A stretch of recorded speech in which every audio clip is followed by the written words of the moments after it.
Om Swastiastu. Perkenalkan, nama saya Kade Agus Irawan, absen 10 dari kelas 11 MIPA 4. Di sini saya mendapat tugas untuk menjelaskan salah satu tokoh pahlawan Indonesia, yaitu Jenderal Abdul Haris Nasution. Jenderal Abdul Haris Nasution lahir di Kota Nopan, Tapanuli Selatan, Sumatera Utara pada tanggal 3 Desember 1918. Pria Tapanuli ini lebih menjadi seorang jenderal idealis yang taat beribadat. Ia dibesarkan dalam keluarga tani yang beribadat. Ayahnya bernama Abdul Halim Nasution dan ibunya bernama Zahra Lubis. Ayahnya adalah anggota Pergerakan Serikat Islam di Kota Nopan, Tapanuli Selatan. Jenderal Abdul Haris Nasution atau biasa disapa Pak Nas ini sering membaca cerita-cerita sejarah.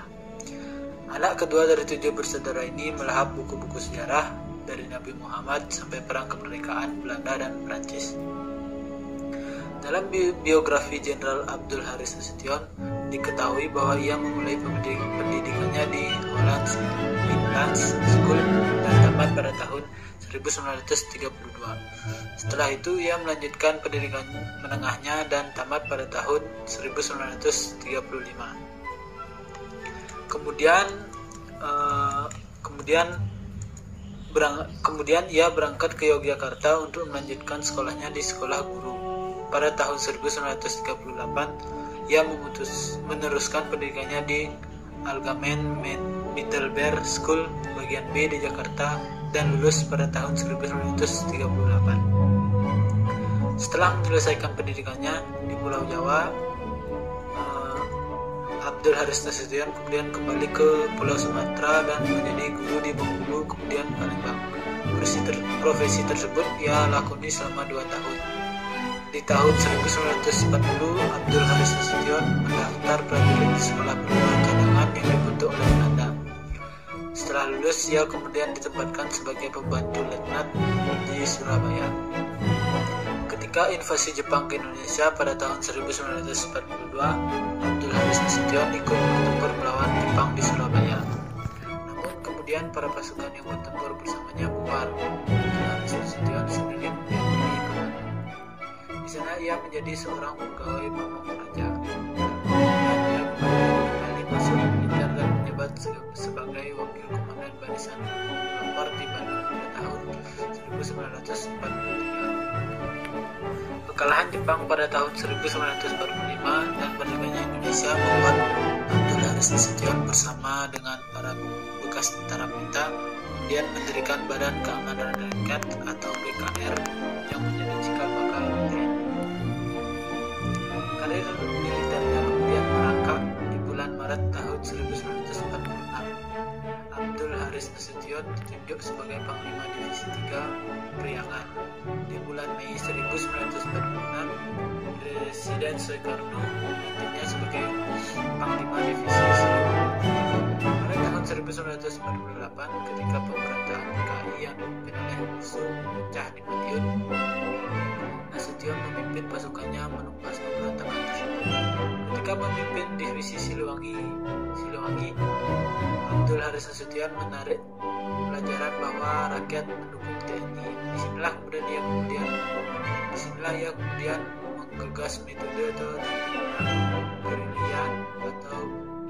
guerilla yang diartikan sebagai bentuk perang rakyat. Buku yang ditulis oleh Abdul Haris Nasution berjudul Strategy of Guerrilla Warfare. Buku ini telah diterjemahkan ke dalam berbagai bahasa asing. Ini juga menjadi buku wajib akademi militer di sejumlah negara, termasuk sekolah elit bagi militer dunia West Point, Amerika Serikat. Metode perang ini dengan leluasa dikembangkannya setelah Abdul Haris Nasution menjadi Panglima Komando Jawa dalam masa revolusi kemerdekaan ketika represi militer Belanda pada tahun 1948 hingga 1949. Setelah itu beliau diangkat oleh Presiden Soekarno kala itu menjadi Wakil Panglima Besar TNI di bawah Jenderal Besar Sudirman. Setelahnya ia kemudian pindah posisi sebagai Kepala Staf Operasi Markas Besar Angkatan Perang Republik Indonesia. Di akhir tahun 1949, Abdul Haris Nasution kemudian menjabat sebagai Kepala Staf Angkatan Perang Republik Indonesia. Abdul Haris Nasution kemudian menjabat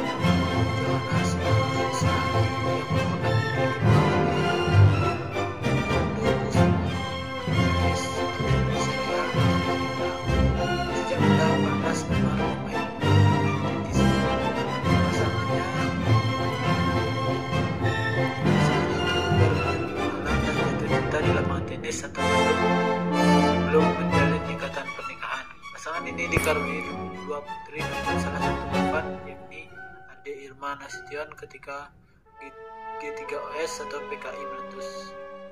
Di masa mudanya Abdul Haris Nasution sangat mengagumi Insinyur Soekarno, namun setelah masuk dalam jajaran TNI ia kerap akur dan tidak akur dengan presiden pertama itu.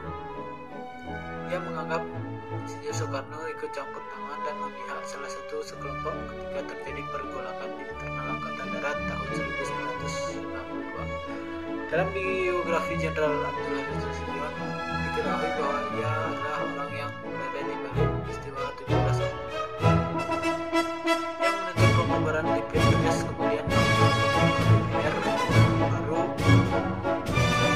Insinyur Soekarno kala itu tidak senang dan kemudian menggantikan Soekarno kemudian mengangkatnya kembali pria yang akrab disapa Panas sebagai Ahmad Sandi pada tahun 1955. Dia diangkat setelah meletusnya pemberontakan PRRI atau Permesta. Panas dipercaya Bung Karno sebagai CEO Formatur pembentukan Kabinet Karya dan Kabinet Kerja. Di tahun 1957 Abdul Haris Nasution ikut dalam kancah politik Indonesia. Tahun 1957 terjadi pemberontakan PRRI atau Permesta. Soekarno kemudian menyatakan status negara dalam keadaan perang. Dia ditunjuk sebagai penguasa perang pusat. Pemberontakan kemudian dipadamkan dengan cepat. Di tahun 1959 Abdul Haris Nasution mengajukan gagasan pada Soekarno bahwa dia harus kembali ke di 1959. Gagasan ini kemudian melahirkan dekret presiden tanggal 5 Juli 1959. Memasuki awal tahun 1960-an, hubungan antara Abdul Haris Nasution dan Presiden Soekarno menjadi tidak akur atau renggang. Sejak awal 1990-an, hubungan kedua tokoh itu mulai renggang. Oleh itu, Jenderal Abdul Haris Nasution menjabat sebagai Menteri Pertahanan dan Keamanan Indonesia. Abdul Haris Nasution tidak sempat mencegah peristiwa G30 SPKI meletus pada tahun 1965. Jenderal Abdul Haris Nasution menjadi salah satu target dari PKI untuk diculik dan dilenyapkan bersama dengan Ahmad Yani dan beberapa jenderal lainnya. Namun upaya tersebut gagal karena Abdul Haris Nasution dapat melarikan diri dengan melompat dari jendela. Namun dia harus kehilangan dirinya yakni Ade Irma Nasution yang terjebak ketika terjadi penculikan serta ajudannya Piri dan yang disebut sebagai